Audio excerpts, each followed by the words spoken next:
ಘಟಪ್ರಭಾ ನದಿಯ ಒಡಲಿಗೆ ಕಲುಷಿತ ನೀರು ಮಿಶ್ರಣ. ಮುಧೋಳದಲ್ಲಿ ನದಿಗೆ ಸೇರ್ತಾ ಇರುವಂತಹ ಕಲುಷಿತ ನೀರು. ಘಟಪ್ರಭಾ ನದಿಯಲ್ಲಿ ಜನರಿಗೆ ವಿಷ ಉಣಿಸ್ತಾ ಇದೆ ನಗರಸಭೆ ಅಧಿಕಾರಿಗಳು ದಿವ್ಯ ನಿರ್ಲಕ್ಷ್ಯ ವಹಿಸಿದ್ದಾರೆ ಅಂತ ಸಾರ್ವಜನಿಕರು ಆಕ್ರೋಶ ವ್ಯಕ್ತಪಡಿಸ್ತಾ ಇದ್ದಾರೆ. ವಿಷಪೂರಿತ ನೀರು ಕುಡಿದು ಸಾಂಕ್ರಾಮಿಕ ರೋಗದ ಭೀತಿಯನ್ನು ಇದೀಗ ಎದುರಿಸಲಾಗ್ತಾ ಇದೆ. ಡ್ರೈನೇಜ್ ಸಿಸ್ಟಮ್ ನಿರ್ವಹಣೆಯಲ್ಲಿ ನಗರಸಭೆ ವಿಫಲ ಆಗಿದೆ ಅನ್ನುವಂಥ ಆರೋಪವನ್ನು ಮಾಡ್ತಾ ಇರುವಂಥದ್ದು.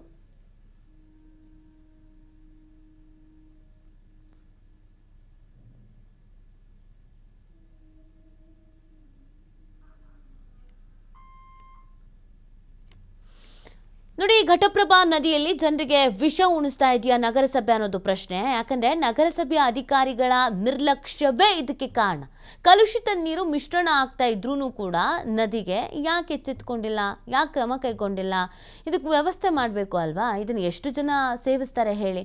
ಈಗ ಸಾಂಕ್ರಾಮಿಕ ರೋಗ ಬಂತು ಅಂತಂದ್ರೆ, ಅನಾರೋಗ್ಯ ಆಯಿತು ಅಂತಂದ್ರೆ ಯಾರು ಜವಾಬ್ದಾರಿ, ಯಾರು ಹೊಣೆ? ಯಾರ್ದಾದ್ರು ಜೀವನೇ ಹೋಗುವಂಥ ಕಾಯಿಲೆಗಳು ಬಂತು ಅಂತಂದ್ರೆ ಏನು ಮಾಡೋದು? ಘಟಪ್ರಭಾ ನದಿ ಒಡಲಿಗೆ ನೀರು ಮಿಶ್ರಣ ಆಗ್ತಾ ಹಾಗಿದ್ರೆ ಅಧಿಕಾರಿಗಳಿಗೆ ಗೊತ್ತಿಲ್ವಾ? ಗೊತ್ತಿದ್ದು ಸುಮ್ಮನೆ ಕೂತಿದ್ದೀರಾ? ನಾವೆಂಗೋ ಆ ನೀರು ಕುಡಿಯಲ್ಲ ಅಂತಾನೋ ಏನ್ ಕತೆ? ಸೊ ಸಾರ್ವಜನಿಕರು ಅಸಮಾಧಾನವನ್ನು ವ್ಯಕ್ತಪಡಿಸ್ತಾ ಇದ್ದಾರೆ. ಇದು ಕಂಪ್ಲೀಟ್ ಆಗಿ ನಗರಸಭೆ ಅಧಿಕಾರಿಗಳ ದಿವ್ಯ ನಿರ್ಲಕ್ಷ್ಯ ಅಂತ ಸಾರ್ವಜನಿಕರು ಹೇಳ್ತಾ ಇರೋದು. ಮಾಹಿತಿ ನೀಡ್ತಾರೆ ನಮ್ಮ ಪ್ರತಿನಿಧಿ ಗುರು ಹಿರೇಮಠ. ಗುರು, ನಿಜವಾಗ್ಲೂ ಇದೊಂದು ಬೇಸರದ ಸಂಗತಿ, ದಿವ್ಯ ನಿರ್ಲಕ್ಷ್ಯ ಅಂತಾನೆ ಹೇಳ್ಬೋದು. ಡ್ರೈನೇಜ್ ಸಿಸ್ಟಮ್ ಅನ್ನ ಇವರಿಗೆ ಮ್ಯಾನೇಜ್ ಮಾಡಕ್ ಬರಲ್ಲ ಅಂತಂದ್ರೆ ಇನ್ನು ಅಧಿಕಾರಿಗಳಿಗೆ ಏನ್ ಕೆಲಸ ಮಾಡ್ತಾ ಇದ್ದಾರೆ?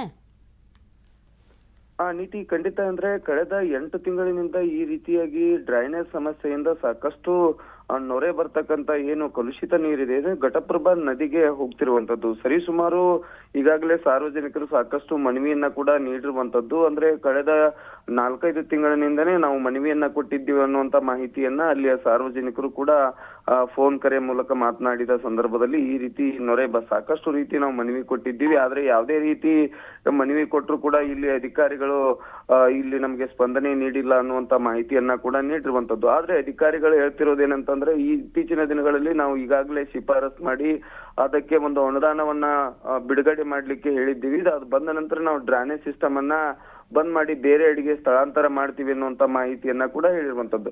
ಅಂದ್ರೆ ಅಧಿಕಾರಿಗಳು ಇಲ್ಲಿವರೆಗೂ ಏನ್ ಮಾಡಿದ್ರು ಅನ್ನುವಂತ ಪ್ರಶ್ನೆ ಸಾರ್ವಜನಿಕರು ಕೂಡ ಮಾಡ್ತಿರುವಂತದ್ದು. ಅಂದ್ರೆ ಸಾಕಷ್ಟು ಕಲುಷಿತ ನೀರು, ಅಲ್ಲಿಯ ಜಲಚರ ಪ್ರಾಣಿಗಳಾಗಿರ್ಬೋದು, ಇವತ್ತು ಕುಡಿಯುವ ನೀರಿಗೆ ಸಂಬಂಧಪಟ್ಟಂತೆ ಸಾಕಷ್ಟು ಜನರು ಅದನ್ನೇ ನಂಬಿಕೊಂಡು ಘಟಪ್ರಭಾ ನದಿಗೆ ಸಾಕಷ್ಟು ಜನರು ಮತ್ತು ಅಲ್ಲಿಯ ಜಾನುವಾರುಗಳಿಗೆ ಸಾಕಷ್ಟು ಕುಡಿಯುವ ನೀರಿನ ಒಂದು ಘಟಪ್ರಭಾ ನದಿ ಒಂದು ಒಡಲಿನಲ್ಲಿ ಈ ರೀತಿಯಾಗಿ ಕಲುಷಿತ ನೀರು ಬಂದ್ರೆ ಏನ್ ಮಾಡ್ತಾ ಇದ್ದೀರಿ ಅನ್ನುವಂತ ಪ್ರಶ್ನೆಯನ್ನ ಕೂಡ ಸಾರ್ವಜನಿಕರು ಕೂಡ ಮಾಡಿದ್ರು.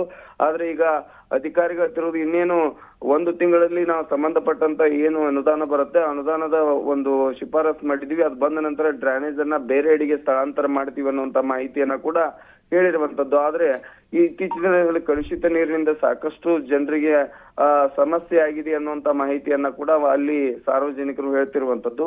ಆದ್ರೆ ಎಲ್ಲೋ ಒಂದ್ ಕಡೆ ಅಧಿಕಾರಿಗಳ ದಿವ್ಯ ನಿರ್ಲಕ್ಷ್ಯದಿಂದ ಈ ರೀತಿ ಡ್ರೈನೇಜ್ ನೀರು ಬರ್ತಿದ್ರು ಕೂಡ ಸುಮ್ಮನಾದ್ರ ಅನ್ನುವಂತ ಪ್ರಶ್ನೆ ಕೂಡ ಅಲ್ಲಿ ಸಾರ್ವಜನಿಕರು ಅವರ ಜೊತೆ ಮಾತನಾಡಿ ಇನ್ನೇನು 1 ತಿಂಗಳಲ್ಲಿ ನಾವು ಸರಿ ಮಾಡ್ತೀವಿ ಅನ್ನುವಂತ ಮಾಹಿತಿಯನ್ನ ಕೂಡ ಹೇಳಿರುವಂತದ್ದು. ನೀತಿ. ಓಕೆ, ಥ್ಯಾಂಕ್ ಯು ಗುರು, ತಮ್ಮ ಡೀಟೇಲ್ಸ್ಗಾಗಿ.